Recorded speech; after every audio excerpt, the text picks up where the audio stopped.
Before we go around the table, Sandy, you got some words, comments? Thank you. Thank you. So the committee has been meeting especially often in the last 2 weeks, and we have come to some decisions, and we're ready to give you some information this evening. And so I have some stuff written out that I'll read. So first I want to say to you, the Stafford Town Board, that we very much appreciate the opportunity to have, for you to have given us the possibility of exploring and the possibility of allowing utility solar energy here in Stafford. Working on this task has been, for all of us, insightful, and we have looked into the components of our federal, state, and local regulation as it relates to renewable energies, the economics of, the science, and investment. I want to thank the members of our committee for their time, their work, and their attendance at meetings and presentations relating to our task. And we have been an active committee for about 1.5 years now, and that skipped a time when I was a little absent for the whole August, September last year because I had to go to California for a while. So we've completed our research, and we have taken our vote 2 nights ago. And it is a majority decision of this group that industrial solar energy facilities are not suitable for the town of Stafford. And at this time, I'd like to call on members of the committee to share with you our general findings. The findings will be read by part of the board by Lenny Jasinski and Lowell Ling and Bernard Corcoran. So you guys go ahead and read some findings. Yeah. Start. This is Lowell. The New York State General Statute, EG 272A, and repeated in the foundation of the Stafford Comprehensive Plan, P1, gives our local legislators the power to write zoning and regulation ordinances for the purpose of promoting the health, safety, and general welfare of their community. It states, while municipalities are given the power to regulate land uses in the community, it is understood that these decisions should be based on sound planning principles and are not to be arbitrary or capricious. While solar energy is a semi-renewable energy resource of electricity generation, and under some circumstances it may reduce the use of non-renewable energy sources, the possible benefits must be balanced against potential negative impact to local citizens, local economy, and local ecosystems of Stafford. Regulation of the siting and installation of solar arrays is necessary for protecting the health, safety, and well-being of neighboring property owners, the general public, the local economy, and local ecosystems in Stafford. Several independent legal and economic experts have concluded that there can be legal and economic downsides for landowners entering into the secretive, complicated, and one-sided lease easement contracts written by industrial solar energy developers. And Lenny? Lenny Jasinski, gentleman, and Miss Julie. Way back in September, I got just a couple little blurbs, but they're supported by 3 meetings we had in September. And we had New York State CERTA, a former board member. We talked with ag specialists in soil and water, and Dennis Varco. And Dennis Varco is a New York resident. The family has had a farm, a very large farm, for a very long time, which he was very active in. What's interesting, Dennis was the former New York State Assistant Attorney General, and he's a practicing attorney with a very prestigious law firm in Buffalo. And so some of these conclusions were drawn from those meetings, and that was back in September of 2017. and there's been many, many more, but my little blurbs are from those meetings. My first comment: large-scale industrial solar energy facilities represent potential negative aesthetic impacts because of their size, refraction, and placement. Installation of large-scale industrial solar energy facilities can create drainage problems from erosion and lack of sediment control of facility and access road sites, and harm farmlands through construction methods that are utilized. There's evidence from independent appraisers that industrial solar energy facilities can reduce property values of nearby property owners. Said property value reductions will reduce the town's tax base, resulting in a tax rate increase on all town property owners. And last, in certain circumstances, industrial solar energy facilities can add electromagnetic transients to grid lines carrying the produced electricity, which can be detrimental to the health of animals and humans. These transients would be the responsibility of the power company to mitigate by introducing additional neutral grounding from inverters to transmission lines. In addition, you have to understand that you would get slumps and you would get surges, and those slumps and surges would have to be looked at by the grid and leveled out. That's going to cost money and time, and we're going to pay for it. And I'll pass the baton. Bernard? Okay, thanks. Yeah, independent experts have concluded that solar rays can kill birds. It's especially troublesome when the birds are destroyed. Stafford is located in a migration route, and many species of birds habitat for these species in the town of Stafford for many years, year-round and seasonal birds. Okay, Stafford has many scenic viewsheds. Some of these would be negatively affected by industrial solar energy facilities. Okay, and Stafford's comprehensive plan and its citizen desire to maintain the pastoral rural nature of this region. An industrial solar energy facility is in total conflict with the culture and character of our community. And I have three more. Due to the unusual broad array of potential problematic findings and lack of scientifically proven net benefits, the precautionary principle dictates that the town of Stafford be particularly conservative and cautionary in its regulation of industrial solar energy.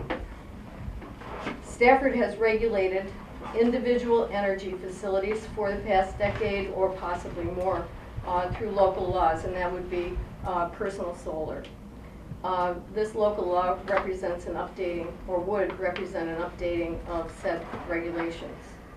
And in formulating the suggestions for the local law, studies have been reviewed, and those written by independent experts were given the greatest consideration.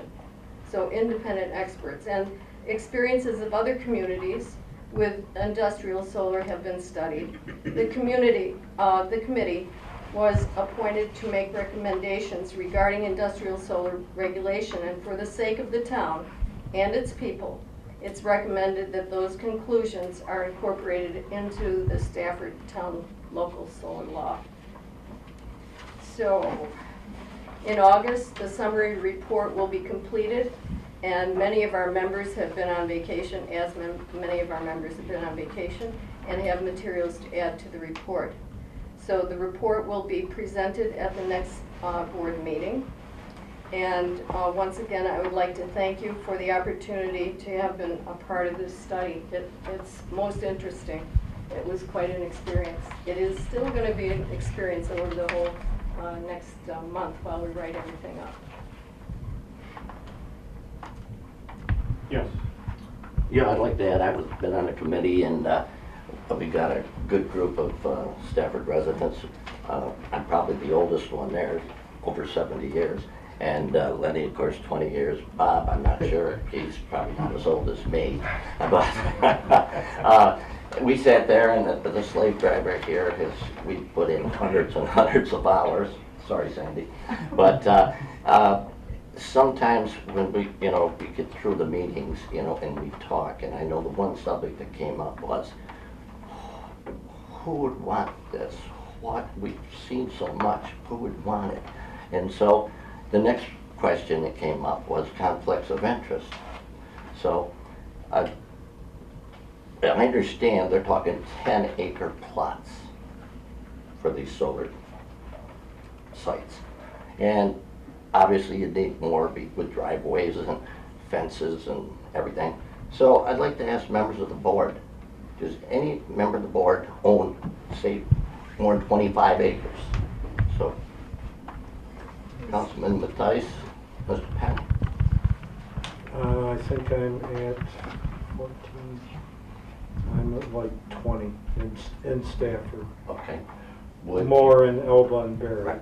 but Would you be interested in these, or have you spoken with any no. potential And I'll have to sales? cut down an awful lot of Christmas trees. And that's, I realized that. I didn't know if you had other land, and nobody on the board knew. Not in Stafford. Okay, correct. So who else do we have on board? Mr. Mullen. I own 33 acres. Right. Have you spoken with I anybody? have not been approached or spoken to anybody. Okay. And Bob, you're out of it. So, okay, well, okay. You have a question? Yeah, I was kind of listening carefully, and I was at the Thomas Parco meeting. Yes. There's a copy of the Yeah. actual, yeah, Dennis Parco, and and Dennis Marco. Because he was talking I about, heard his it presentation. was driveways and anywhere. You had mentioned ag and markets.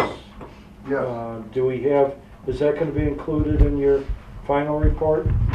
A very large section on soil and ag and markets. Huge.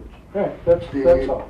I thought, It was Matt Bauer and Mac McConnell, McCampbell, I guess, was from New York CERTA, and he was a former board member, and the ag specialist for soil and water was a Matt Bauer. Right. And of course, the main punchline of his whole presentation was, looking at soil survey maps, he saw no land in the town of Stafford would be suitable for a solar facility. But that was, it's on I record. have a copy of one here. all right, I guess when you say no land is suitable, basically it's that all the land is suitable for agriculture. Correct. There isn't anything that would match this. Right, So if you did overlays right. of where there's soil you want to protect and where you actually can put them based on the grid, is that the method that we want to go about with, or So, or don't we know right now? well, we have the maps, and it's primarily prime soil in our town. And now, like Bob was telling me about, I can tell you about my land. I have some very good land on the periphery of a riverbed, a dry riverbed, and that's 50 acres, and that's purple on the maps. The green stuff is mostly around the town, and that is prime soil, and it has numbered from A to D or something like that. And when I specifically am the person that asked Matt Brower, where on the map, I had a huge map that size made up of the town soil. And I said, where on that map should we place, would you think we should place solar? And he said, emphatically, no place. And the reason is, I didn't even realize this until a couple of weeks ago. I went to a meeting in Avon, and they had the soil and water, or the soil man from Livingston County giving a talk. And he said that the land that's in Livingston County in Genesee is among the very, very best. And it's 8% of the top amount of soil in the world. Did anyone know that? I did not know that, and I lived here all my life. So this is very special land, and I think that once you allow solar, then you allow solar. And there is something called solar sprawl that is a very acute problem, especially in other states. We are just starting here in Genesee County and in New York State to have solar. But if you go to North Carolina and you see what they're doing there, they're covering everything as fast as they can. So I would say there isn't there is no place in Stafford. And if there was, it would be a brownfield or an old dump, something like that. That is what New York State and NYSERDA is actually discussing now to use as placement for solar, because they realize that Ag and Markets is in conflict with, or feels that solar is in conflict with the prime beautiful farmland. So we basically have two state agencies that are in direct conflict. Yes, definitely. And which one has more money? I would disagree with that, actually, that now they actually are more in line with each other. But there is a lot of that can be said about citing solar in agricultural land. That it's a semi-permanent use, meaning that it's not taking it out any agricultural land out of production. But typically throughout New York State, around 40% of New York's agricultural lands are fallowed on any given year for periods of 10 to 15, 20 years. And so this is actually an act of fallowing the land and recharging the soils wherever it is. But typically you do find not all of the land that a landowner would have would be offered for solar. And normally what they do is they select the area of the parcel that's the least productive on their land to do that. And I do know that the landowners in Stafford that have been waiting a little over 2 years now for a solar law to come through. It's a long time to wait. They are hoping that this will help them reinvest back into their farms. They've been waiting for that, and I've been hoping to be able to plan for that. We know the impact of that with the 20 projects that we've got approved across the state. That those landowners are now actively reinvesting back into their farms. And we see that have a really good impact across all sectors of agriculture, from dairy to any type of crop production. It's having it's a net positive impact. Okay, as of next month's meeting, there'll be a full report to the board, at which time we can start to actually write the law. Enough said? Well, I would just say, in response to this comment about the land, well, Phyllis and I both went to the NYSERDA training approximately a month ago, and they specifically said that they were suggesting brownfields for these solar arrays. So I think you remember that also, is that right? And they also said these people didn't make any money either. Oh.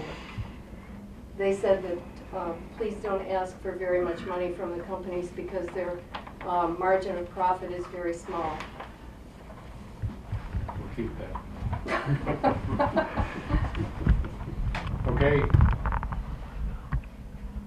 Move on.